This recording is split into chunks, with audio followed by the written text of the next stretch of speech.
ચાલો કંઈ ઘરિયાળું થઈ જાય એના માટે મેં અહીંયા વટાણા બાફા મૂકી દીધા છે, કુકરમાં બટાકા બાફવા માટે મૂકી દીધા, ચોપરમાં કાંદા ચોપ કરી લીધા અને ત્યાર પછી વારો આવી ગયો કેપ્સિકમનો. કેપ્સિકમ સરસ મજાનું ગ્રીન ગ્રીન લઈ લીધું, એને પણ ચોપ કરી લીધું. કડાઈમાં તેલ મૂકી દીધું, હિંગ નાખીને આપણે કાંદાને સાંતળી લીધા, ઉપરથી આદુ મરચી સાંતળી લીધી અને ત્યાર પછી જે કેપ્સિકમ ચોપ કર્યું હતું તેને એડ કરી દીધું. ખૂબ જ સરસ મજાનો ગ્રીન કલર આવી ગયો. વધારે ગ્રીન કરવા માટે પાલક અને ધાણાની પ્યોરી એડ કરી દીધી. ત્યાર પછી આપણે બાફેલા વટાણા એડ કરી દીધા, બાફેલું બટાકું એડ કરી દીધું. ચાલો હવે મસાલા પણ એડ કરી લઈએ.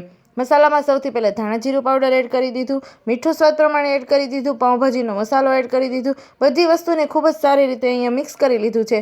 થોડુંક પાણી પણ એડ કરી દીધું હતું જરૂર પ્રમાણે. ઉપરથી થોડુંક તેલ અને બટર એડ કરી દીધું. બધી વસ્તુ ખૂબ સારી રીતે મિક્સ થઈ ગઈ, પણ લસણ થોડું ભૂલાય, લીલું લસણ પણ સારી રીતે એડ કરી દીધું છે.